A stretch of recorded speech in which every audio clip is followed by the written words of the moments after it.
Buenas tardes, son tardes, vamos más allá del mediodía. Les he comentado en otras ocasiones que es muy grato de repente poder escuchar a los ángeles cantar, y déjenme decirle que hoy es esos días que los he escuchado cantar y es una sensación hermosa. Quiero invitar a todos los pequeñitos menores de 10 años, si gustan pasar con la maestra de la escuela dominical para que puedan estar los papis tranquilos, invitarlos a que puedan ir con ellos, por favor. Tenemos unos minutos. Ya mi esposa les había dado la bienvenida. Quiero reiterar el gozo que tiene la Iglesia de Dios de Guavira, ubicada en Temujaco, y poderlos tener con nosotros en esta mañana. ¿Cuántos creen que el Señor en esta tarde nos puede hablar, nos puede dirigir alguna cosa que pueda transformar nuestras vidas? ¿Puede creerlo? Ha sido un fin de semana, un viaje creado, un fin de semana de muchas emociones, y créanme que vale la pena, hacer esos esfuerzos. Quiero invitarlos esta mañana a que tome su Biblia, que crea conmigo, que de ahí va a ganar vida. Díganle al hermano de al lado, por favor, díganle al hermano de al lado, estamos en el lugar correcto, en el momento correcto y con las gentes correctas. Y como sé que Dios me va a hablar, por favor, no me interrumpas. Por favor, no me interrumpas. Dios bendiga. Vaya conmigo, por favor, a la primera carta de Juan.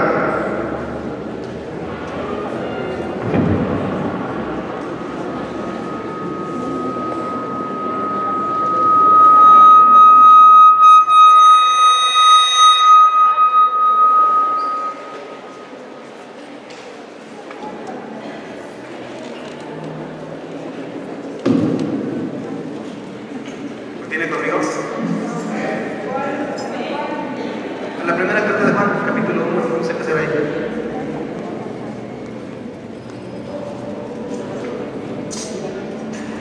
¿Estamos todos? Es muy probable que también aparezca acá en la pantalla, no se preocupe aquella persona que no traiga su Biblia. ¿Estamos todavía?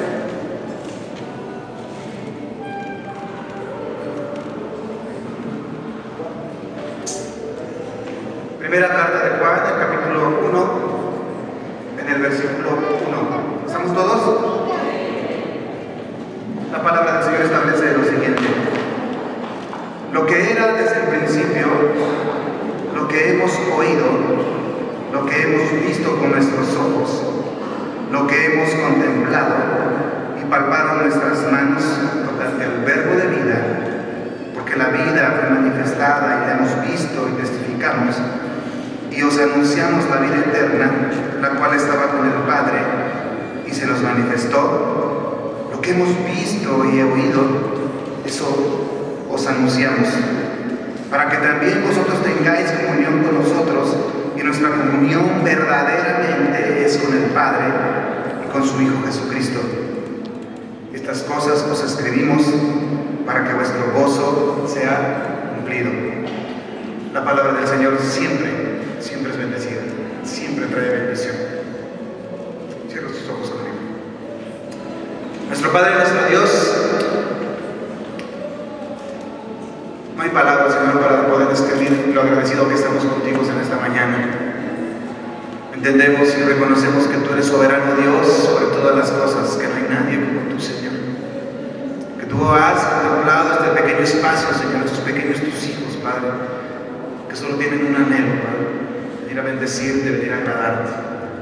Así es que en esta mañana, Señor, yo te ruego que sea tu Espíritu Santo con cada uno de nosotros, que nos des la mente más hermosa, Señor, la mente de Jesucristo, para poder tener en esta mañana una comunión contigo, mi Dios, mi Señor.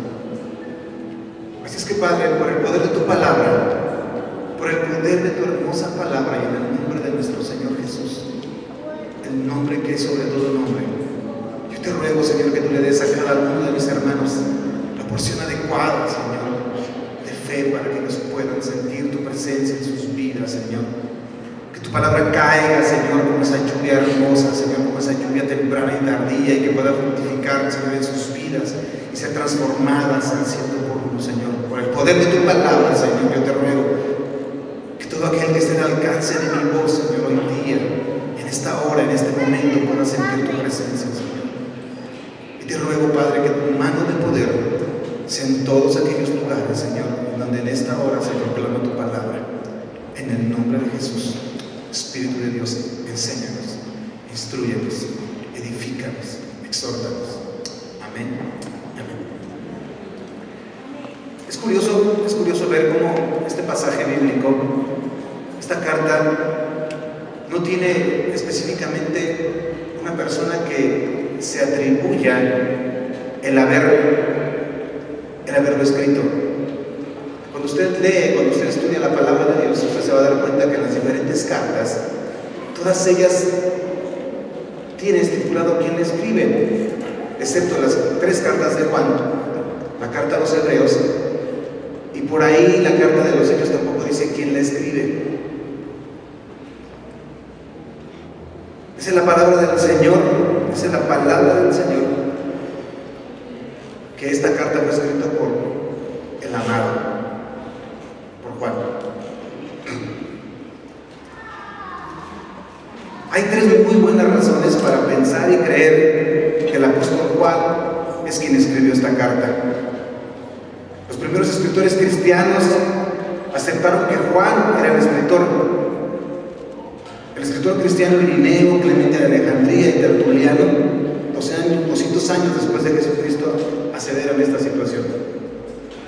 Todos sabemos que la Biblia no solamente es una circunstancia, es una hoja, un cúmulo de hojas que se escribió al azar. Hay testimonios de carácter histórico, hay testimonios de carácter científico que aseveran que la palabra de Dios es real, porque pues, habla de gente que sí existió. La segunda circunstancia por la que creo, y tengo una buena razón para creer que el apóstol Juan escribió esta carta, es porque el escritor se identifica como un testigo ocular, se identifica como una persona que estuvo pendiente de lo que estaba sucediendo, una persona real como usted y como yo. El versículo 1 dice: lo que hemos visto con nuestros ojos, lo que hemos contemplado, lo que han palpado nuestras manos. Él estuvo ahí. La tercera circunstancia es que el estilo y la terminología de cómo se escriben estas circunstancias son muy parecidas a cómo se describe el Evangelio de Juan. Al final del Evangelio de Juan, en el capítulo 21 y 24, es escrito claramente que el apóstol Juan se describe a él mismo como el discípulo amado, como aquel discípulo que tenía la más íntima amistad personal con Jesús, aquel que estuvo en la última cena y que se reclinó en su pecho, según el capítulo 13 y versículo 23 del mismo Evangelio. Es el mismo a quien Jesús le encomendó su madre, el que corrió más a prisa que Pedro al sepulcro vacío, como se establece en Juan 22:4. Pero el discípulo amado, en estas 3 cartas específicamente, no se menciona, no se nombra. Y a veces daría la impresión que es una falta de cortesía, una falta de valentía el no haberle puesto su nombre a esas cartas, como valientemente quizás lo pudo haber hecho Pablo y Pedro, cuando él empieza diciendo: Pablo, el apóstol llamado, Pedro, bla bla bla. En estas 3 cartas no se menciona su nombre. Y uno podría decir: bueno, ¿qué importancia tiene esto? Hasta cierto punto daría la impresión que esto no es importante, porque al final de cuentas muchos de los que están aquí como yo creemos que esas cartas fueron inspiradas por el Espíritu Santo, y no tendría importancia porque son una inspiración de parte de Dios, y por eso no nos dijo su nombre. En última instancia, el significado del libro no depende del conocimiento de quién fue el autor, pero déjeme decirle que para Dios nada es casualidad. En un sentido más importante, ¿verdad? Es importante porque un rechazo de saber quién fue el autor de esta parte literaria casi siempre iría acompañado del rechazo de que es una circunstancia real.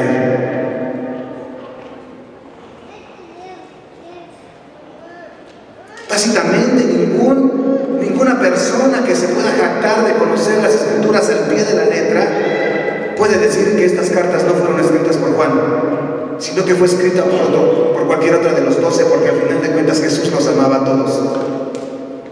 Todos saben que si el autor de esta carta estaba tan cerca de Jesús como para tocarlo, este fue Juan. No hay otro candidato probable entre los discípulos de aquellos días. De tal forma que entonces rechazar que Juan es el autor de esta carta es virtualmente un rechazo de la verdad estipulada en el primer versículo. Lo que hemos oído, lo que hemos visto, lo que han palpado nuestras manos. Si no fue Juan, no fue un testigo ocular. Y la integridad del autor es impugnada desde el principio. Es por eso que yo empiezo con estos pensamientos de atribuirle a Juan la paternidad literaria de esta carta. Es para esforzar el asunto con que el autor empieza. El autor había oído, había visto y había palpado al Hijo de Dios. Y déjeme decirle una cosa: en el día del juicio que pronto vendrá, Dios le preguntará a las personas que han leído esta carta y que no han creído su testimonio, y Él preguntará: ¿por qué no creíste el testimonio de mi siervo Juan? ¿Acaso notaste algunas características de una persona mentirosa o un loco? Contradijo el mensaje de su carta, las verdaderas expresiones establecidas en la historia. ¿Acaso Juan no estaba de acuerdo en cuanto a su testimonio con los otros testimonios de mi Hijo Jesús? Y el Señor nos diría: ¿por qué no creíste su testimonio? ¿Por qué no creíste su testimonio? En ese día de la verdad solamente habrá una respuesta. Juan 3:20 establece: todo el que hace lo malo odia la luz y no viene a la luz para que sus acciones no sean expuestas. No es porque nos falta testimonio confiable de la verdad de Cristo que estamos lentos para creer. Es porque creer y ser quebrantado y permitir que la oscuridad de nuestros corazones sea expuesta a la luz de la santidad de Dios. En esta tarde yo los exhorto y me exhorto a mí mismo a que no cerremos los rincones escondidos de nuestros pecados en nuestras vidas y que vengamos a la luz de Cristo y que consideramos rápidamente la realidad de esta carta, un mensaje de verdad y que tocó al Señor de la gloria. En estos versículos hay 5 circunstancias fundamentales. Primera, Cristo, nuestra vida, ha existido eternamente con el Padre. Segundo, Cristo, nuestra vida, se manifestó en la carne. Y por medio de la encarnación de Jesús, Juan ha obtenido comunión con el Padre y con su Hijo Jesucristo. Por tanto, Juan hace de la proclamación de Cristo la base de la comunión con nosotros creyentes. Y por último, Juan anhela la plenitud de gozo que viene cuando los demás comparten el deleite de la comunión con su Padre y del Hijo. Así es que el centro de atracción de esta hora no es el grupo musical, no soy yo, no es la maestra que está cuidando a los bebés, no es la hermana que nos viene compartiendo un don que Dios le ha dado. El manantial de donde el río de este texto fluye es Cristo Jesús. Es Cristo Jesús, que nunca tuvo un principio, sino que ha existido eternamente con el Padre. Y el océano donde el río de este texto nos lleva es al gozo de nuestra comunión entre nosotros y con el Padre y el Hijo. Por consiguiente, en esta tarde me gustaría a mí caminar junto al río de este texto y tomar brevemente esas 5 circunstancias que hemos comentado. El objetivo de esta mañana, y por lo cual anhelo y le ruego al Padre, es que Dios use el agua de su palabra para refrescar tu confianza en Cristo y para intensificar tu deseo por el gozo de su comunión. ¿Puede creer que eso pase? Ponga atención, ponga mucha atención, no se distraiga, no se distraiga. Versículo 2. La vida fue manifestada y nosotros la hemos visto y damos testimonio y os anunciamos la vida eterna, la cual estaba con el Padre y se nos manifestó. Notemos primero que Cristo simplemente se llama, muy sencillo, la vida. Y dice, la vida fue manifestada. Esta es la mejor manera, este es el mejor comentario sobre la primera frase del primer versículo, ¿verdad? Esto es importante. Dios nos ha dado vida eterna y esta vida está en su Hijo. El que tiene a su Hijo tiene la vida, y el que no tiene al Hijo de Dios no tiene la vida. Entonces el Hijo de Dios, Cristo Jesús, es nuestra vida. Cuando tenemos comunión con Él, compartimos la vida. Segunda circunstancia, la vida fue manifestada y os anunciamos la vida eterna. Lo que existía desde el principio, óigalo, diga conmigo, desde el principio. Desde el principio quiere decir que Cristo, nuestra vida, estaba ya cuando la creación empezó. Jesucristo es eterno. Jesucristo es eterno. Jesucristo no tuvo principio, no tendrá fin, no es parte de la creación. En el principio, Él, Jesús, es la fuente de la creación.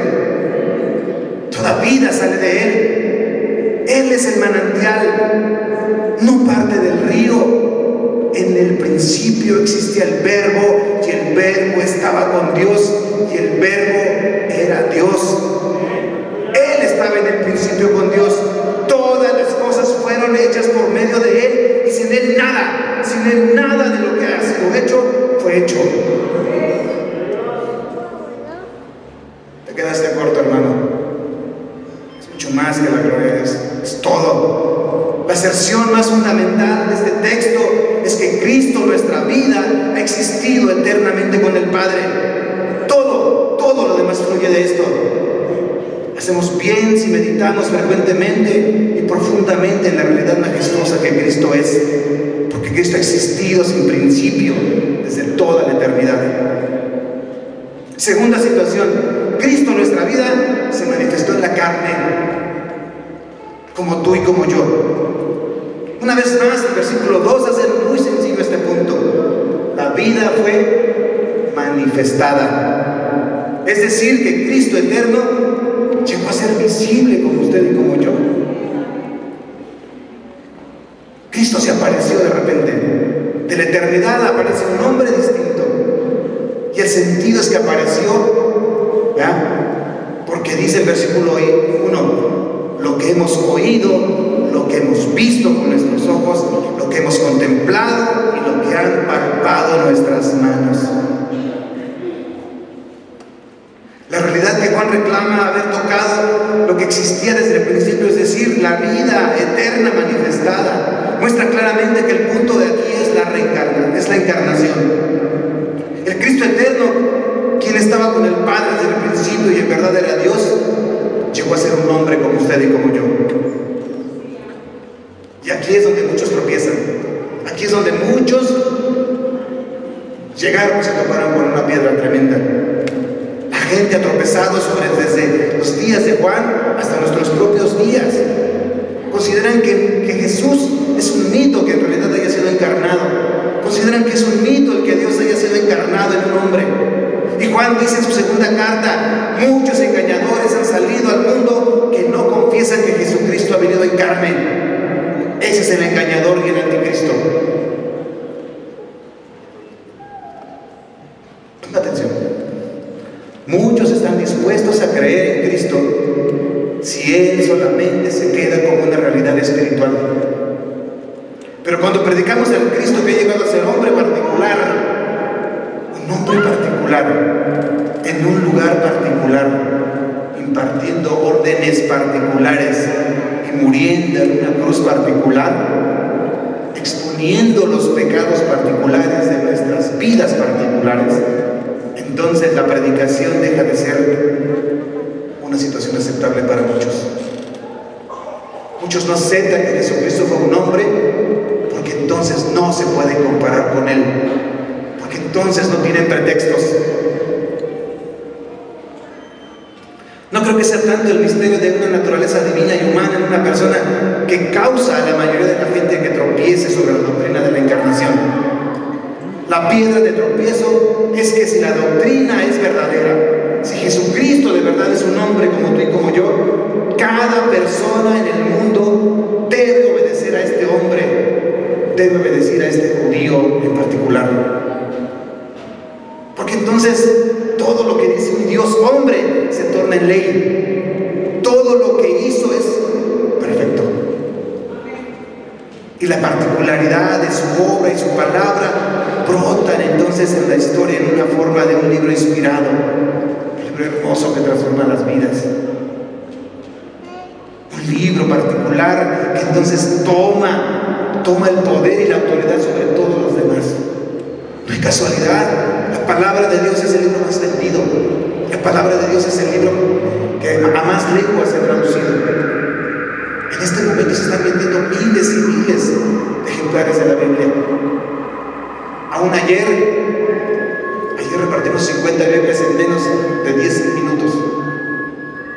Y no creo que haya un libro que se venda tan rápido como eso, o que se dé tan fácilmente. Es un libro escrito en idiomas particulares, en griego y en hebreo.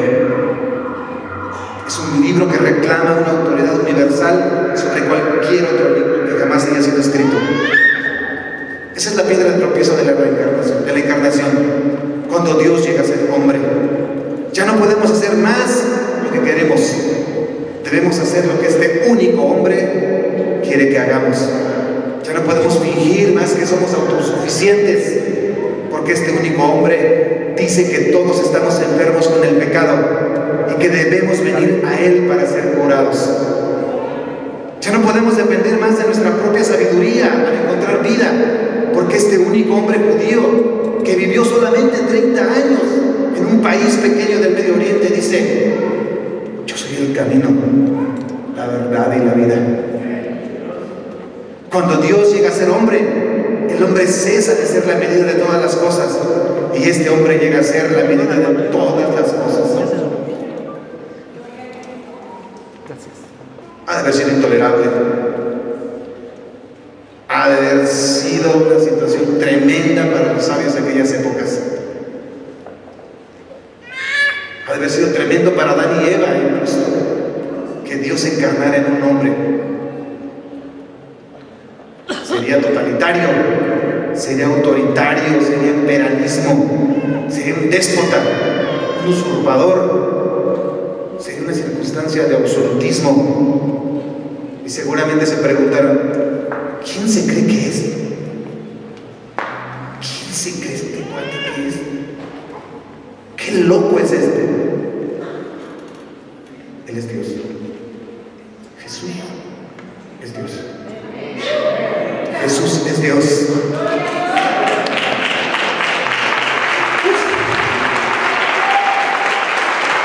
Solo la doctrina de encarnación ha sido desde el principio el examen para la ortodoxia y para aquellos que se consideran auténticos espiritualmente. Y primera de Juan 4:2-3 dice: en esto conocéis el Espíritu de Dios. Todo espíritu que confiesa que Jesucristo ha venido en carne es de Dios, y todo espíritu que no confiesa a Jesús no es de Dios. Solo el Espíritu de Dios puede romper nuestra rebelión contra esa particularidad autoritaria de la encarnación y hacernos someter nuestro gozo a este hombre judío como un soberano absoluto. Y por lo tanto, la confesión de que Dios ha venido en la carne es el examen doctrinal de Juan, y nos pregunta si Jesús es Dios. Es hermoso. Por medio de la encarnación de Jesús, Juan y usted y yo podemos obtener comunión con el Padre y con su Hijo Jesucristo. Versículo 3 en su última parte dice: nuestra comunión es con el Padre y con su Hijo Jesucristo. Es una experiencia personal de compartir algo importante, al igual que los demás. Es la alegría de estar en un grupo cuando están de acuerdo sobre lo que de verdad importa. Quizás no seamos muchos, pero estamos los que tendríamos que estar aquí. Si Él está con nosotros, somos mayoría. Si Él está con nosotros, somos mayoría. Si tú crees lo que creen y amas lo que aman, estás en esa comunión. Es la alegría de estar en un grupo cuando están de acuerdo en lo que importa mucho. Y hoy nos hemos reunido aquí únicamente para declarar que Jesús es Dios. Es lo que da raíz y fibra y carácter. Es lo que nos tiene en esta hora. Y por lo tanto te deleitas al pasar el tiempo junto a tus hermanos. Te encanta incluirlos en todo lo que haces. Aprecias la idea de pasar la eternidad conociéndolos mejor. Y me encantaría decirles una frase que aprendí hace unos días. Nos veo en el cielo. Nos vemos en el cielo. Allá nos vemos.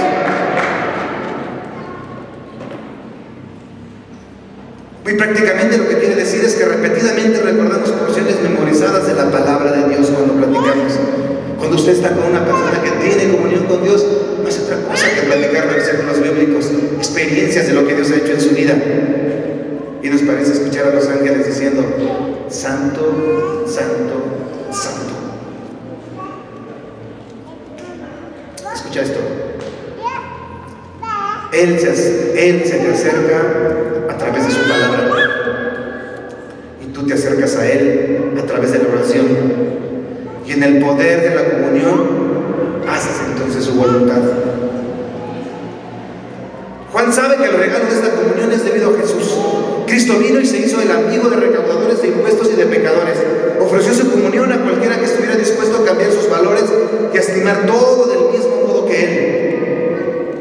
Todo aquel que niega al Hijo tampoco tiene al Padre, y el que confiesa al Hijo tiene también al Padre. La comunión con Dios solo es posible a través de Jesucristo Hijo. Entonces, cada vez que alguien da testimonio de la verdad de Jesucristo, la oportunidad existe para que otros escuchen ese testimonio y terminen de revelarse a la voluntad de Dios, acepten sus valores y comiencen a terminar en comunión con el Padre y su Hijo Jesucristo.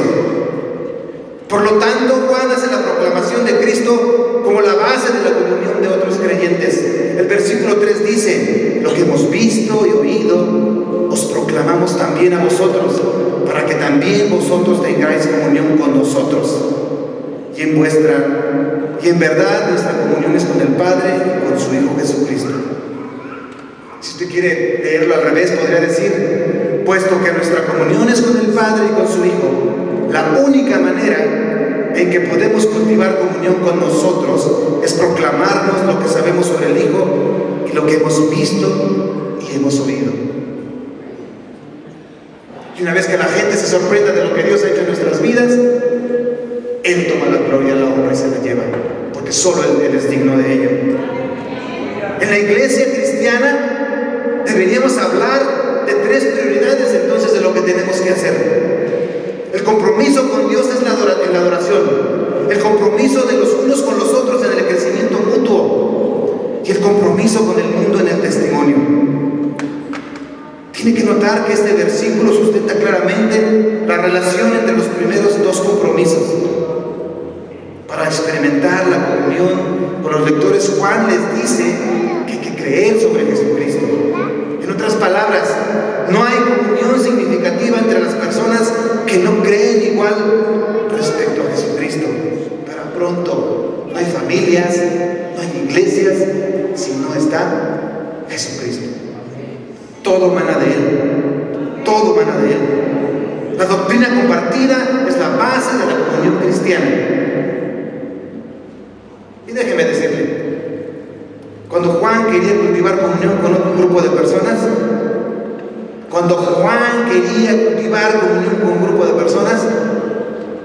no armó un show. Cuando Juan quiso hacerlo, los llenó de la palabra de Dios. Porque en la palabra de Dios hay poder. Y por eso no me avergüenzo del Evangelio, porque es poder de Dios. Cuando Pablo quería preparar una comunión misionera para apoyarlo y enviarlo a España, ¿sabe qué hizo? Les mandó una carta a los romanos. hablándoles de pura palabra del Señor. ¿Y saben qué sucedió después? Ese viaje fue sustentado. Si deseas que tu comunión sea más profunda y más fuerte, debes compartir más palabra de Dios. Bueno, hermano, ¿y todo esto qué? ¿A dónde me lleva? Algunas cosas prácticas. Primero, estamos en un gran peligro de movimiento carismático alrededor del mundo, en el que a menudo se procura preservar la comunión entre creyentes a base de una experiencia compartida antes de la base de la palabra.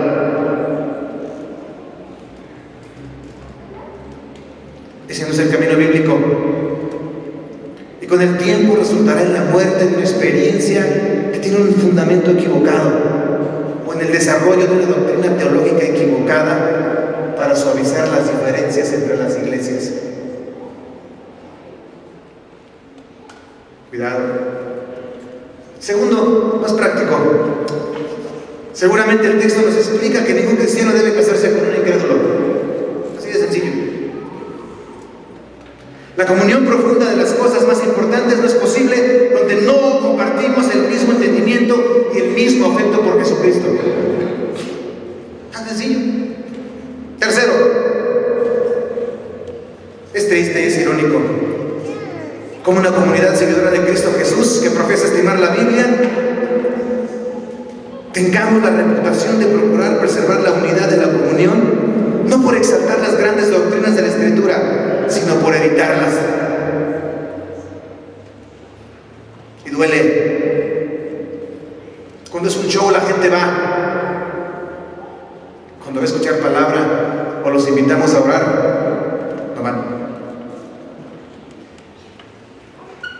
Cuando Juan quiso cultivar y preservar la comunión de sus lectores, se hizo un teólogo. Cuando la convención, cuando el grupo de cristianos quiera cultivar y preservar la comunión, tiene que compartir palabra de Dios. Si no, se vuelve a teólogo. En muchas maneras estamos pagando el precio por esto y es una gran tristeza. Hay más gente en el concierto del grupo de la Arrolladora que no se busca de la palabra de Dios. Cuando estábamos compartiendo los boletos para llevar, me decían, oiga hermano, ¿no tiene para la Arrolladora? Si Dios quiere, escogemos una dirección diferente en Belén. Seremos explícitamente teológicos y siempre en la plena vista proclamamos nuestra doctrina. La última cosa que quiero en esta mañana es atraer o mantener miembros para ocultar las mismas características que nos llenan de pasión y celo por la gloria de Dios. Rebajar la palabra de Dios al denominador menos común es aceptar una señal de muerte en la adoración, en la ortodoxia, en las misiones, en la moralidad y en el crecimiento en Cristo Jesús. Y nuestra iglesia, créame, tiene problemas mucho en esto. Y cuando hablo de nuestra iglesia, no solamente hablo de Ríos de Agua Viva. Seamos como Juan. Lo que hemos visto y oído, os proclamamos también a vosotros, para que también vosotros tengáis comunión con nosotros. Esto es lo que queremos, esto es lo que creemos sobre Jesucristo. ¿Creen ustedes conmigo que Jesucristo es el Señor? Estamos en sintonía. Estamos entonces en el lugar correcto. El versículo 4 dice: os escribimos estas cosas para que nuestro gozo sea completo. Para que nuestro gozo sea completo. Y usted me podrá decir, hermano, dice vuestro gozo. En la versión de la Biblia de las Américas dice nuestro gozo. Y ahí me incluyo. En una iglesia donde una de nuestras características es procurar el bienestar y la complacencia del cristiano, eso no es ninguna sorpresa. Primero sale el gozo tremendo de conocer a Dios y experimentar comunión con Él, pero después tenemos hambre de algo más. No que algo se le pueda añadir, no es esto que se le pueda añadir algo a Dios, sino que más bien Dios se tiene que experimentar en la comunión de los santos. Si el pretender hacer feliz a los demás no tiene el fundamento de Cristo Jesús, eso se llama idolatría. Si no fuera la verdad, el anhelo de la comunión sería idolatría. Si no fuera Cristo el fundamento de esa comunión, eso es idolatría. Nuestro gozo en la comunión de Dios se hace completo en el gozo que los demás tienen en la comunión con Dios.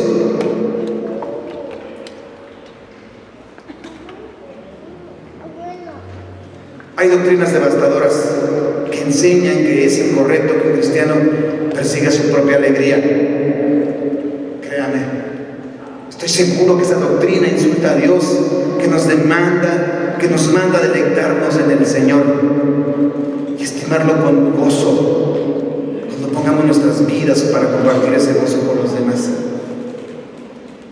En esta mañana yo me gozo porque yo sé que hay muchos que están pensando lo mismo que yo, que es el Señor Jesús el que nos mueve a hacer todo lo que estamos haciendo y todo lo que vamos a hacer. No hay en nuestros corazones un anhelo de prosperidad financiera. Hay un anhelo de que primero se establezca en el corazón de la gente el conocimiento de un Dios soberano, un Dios que todo lo puede. Primero buscamos el reino de Dios y su justicia, y todo lo que venga de Él, todo lo que venga de Él es bienvenido. Quiero compartirles un video que tocó mi corazón. Son 10 minutos. Son 10 minutos solamente. Por favor, ¿tienen listo?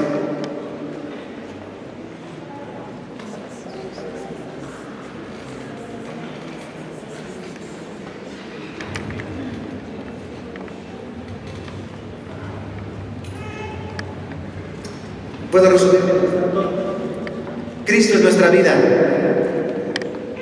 Ha existido eternamente con el Padre y se manifestó en la carne. Por medio de Él obtenemos comunión con el Padre y con su Hijo. Y por lo tanto tenemos un entendimiento bíblico de que Cristo es la base de la comunión de todos los creyentes. Y por último, debemos procurar traer a los demás a esta comunión porque anhelamos la plenitud del gozo que viene cuando los demás comparten la delicia que tenemos en la comunión del Padre y del Hijo. Amén.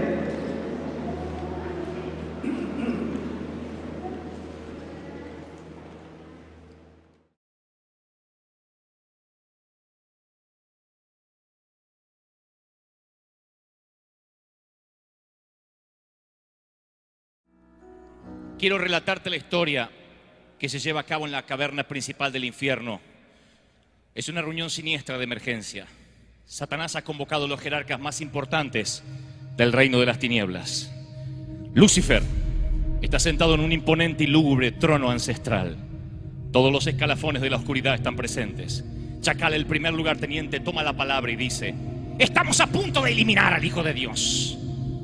Otro demonio que acechaba desde la oscuridad y parece ser el más viejo, el horripilante sodomita, agrega: es la victoria más aplastante que jamás hayamos tenido. En ese instante lascivo, un demonio asqueroso y gordo agrega: que lo humillen y que lo desnuden. Quiero ver desnudo al Hijo de Dios. Me gusta, dice Lucifer. Brindo por la humillación pública. Fórnico, un demonio deforme de 20 centímetros de estatura, dice: hagamos que traspasen la sien con una corona de espinas. ¿Acaso un reino merece una corona? Tubérculos, agrega: vinagre. El que dice saciar la sed de lo demás merece tomar vinagre para calmar su propia sed. Un demonio con cara de cerdo levanta la voz y dice: nunca pude olvidarme cuando me echó del Gadareno. Dame permiso para abrir su costado, su majestad. Los demonios festejan, pero Satanás dice: necesito más ideas de cómo humillar al Hijo de Dios. Y en ese entonces toma la palabra otro demonio con cara de odio y resentimiento y dice: por supuesto, su majestad de la oscuridad. Recuerda que yo llevé a Judas a un vergonzoso suicidio.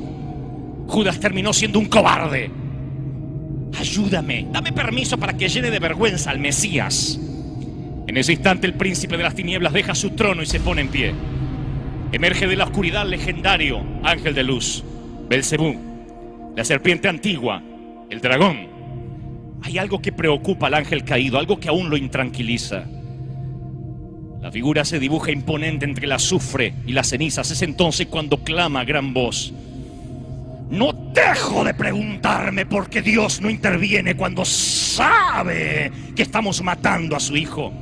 ¿Por qué Dios no hace nada cuando ve que lo estoy aniquilando? Porque Dios es un flojo. Y usted tiene la llave de la vida y la muerte, su majestad. Mientras tanto, en la superficie terrestre, en el Gólgota, se lleva a cabo la muerte más espantosa que un ser humano pudiera soportar. Violentamente toman sus brazos, le amarran sus muñecas. Los hebreos limitan sus azotes a 40, pero los lictores romanos no tienen límite. La víctima está a merced de los verdugos. El látigo se llama flagrum, que no es otra cosa que tiras largas de cuero con metal en las puntas. Cada golpe lacera la carne y deja al descubierto venas, músculos, tendones e intestinos. La multitud grita desaforada, ha golpeado su rostro. En ese momento el maestro sufre de vértigo, calambres, una sed quemante y rabiosa, hambruna, insomnio, fiebre traumática en todo su cuerpo. Todo el dolor está intensificado hasta el punto de casi no poder soportarlo. Es entonces cuando cae al suelo por la pesada viga. Todo movimiento mínimo es doloroso. Las venas laceradas, los tendones aplastados, las heridas gangrenándose poco a poco, y las arterias inflamadas oprimen el cerebro por la sobrecarga de sangre. Su lengua está hinchada por la deshidratación y el sueño. De pronto el maestro mira a Simón de Cirene cuando éste quiere limpiarse un poco de sangre que había salpicado su sandalia, y le dice: no te la limpies, hay un propósito para esa sangre. ¡Propósito! ¿Qué quiso decir con propósito? Vociferó un demonio raquítico que lo oyó desde el mismo seno del infierno. Mientras tanto, damas y caballeros, querubines, serafines y arcángeles observan el Gólgota en silencio. Coros superiores e inferiores por primera vez pararon de cantar. Dicen que es la primera vez que el cielo se vistió de silencio y de luto, claro. Nadie alaba a Dios hoy. Ahí están todos enmudecidos y anodadados. El ángel que anunció a Sara que tendría un hijo en la vejez. El que había luchado con Jacob en Peniel. El ángel que había cuidado el árbol de la vida del huerto. Miguel, quien había luchado con Lucifer. Gabriel, que había anunciado el nacimiento de ese Mesías que ahora estaban asesinando. Otro ángel que cantó en Belén. El que alertó a Josué para que escapara a Egipto. El ángel que fortaleció a Jesús en la tentación del desierto. El que estuvo con el maestro en la agonía del huerto. Y el Padre, que trata de explicar lo que el cielo no puede comprender. Así es, hijo mío. Hay un propósito para esa sangre bendita. Los ángeles siguen mudos, algunos lloran en silencio, sabiendo que a la mínima orden del Padre, una legión de ellos podría rescatar al Hijo de Dios. Mientras tanto, en la superficie terrestre, atraviesan estacas de hierro rompiendo tendones, abriendo venas y arterias. Cada golpe hace que su cuerpo entero se convulsione de dolor. La sangre está espesa. Una coagulación masiva invade todo su cuerpo. En ese momento, con total control de su mente, dice: perdónalos, no saben lo que hacen. Ponen la cruz en un agujero mientras que los fluidos le comprimen el cerebro. Un malhechor crucificado a su lado le dice: si eres el Hijo de Dios, sálvate a ti mismo. Y otro criminal ruega: Señor, acuérdate de mí cuando vengas en tu reino. Y el Señor, mirando al malhechor a los ojos, con un esfuerzo sobrenatural, le hace una promesa: de cierto te digo que hoy estarás conmigo en el paraíso. ¡Paraíso! ¿Qué quiso decir con que hoy estará en el paraíso? Gritó el príncipe demoníaco que escuchó la frase dicha desde la cruz. Algo está mal aquí. Hay algo que no sabemos, su majestad. Acaba de hablar que estará en el paraíso. Él no puede irse al paraíso. Él tiene que ser vencido por la muerte. En ese instante el infierno comienza a temblar como una desenfrenada tropilla de caballos salvajes. El sol se oscurece de golpe. Las rocas se parten. El viento azota sin piedad. La tierra no para de temblar. Los soldados por primera vez sienten pánico. El Dios de Israel comienza a ponerse en pie. Los ángeles irrumpen en alabanza luego de horas de no cantar. Los demonios se retuercen de dolor. Un centurión romano dice: este sin duda era el ungido de Dios. Y el Señor, damas y caballeros, despoja a los principados, a las potestades, exhibiéndolos públicamente, triunfando desde lo alto de la cruz. Satanás maldice mirando al cielo. El velo del templo se rasga en dos. Prepárate, infierno, prepárate, muerte, prepárate, catedral de cristal en español, para aplaudir, porque el Señor va a resucitar y va a gritar: ¡Con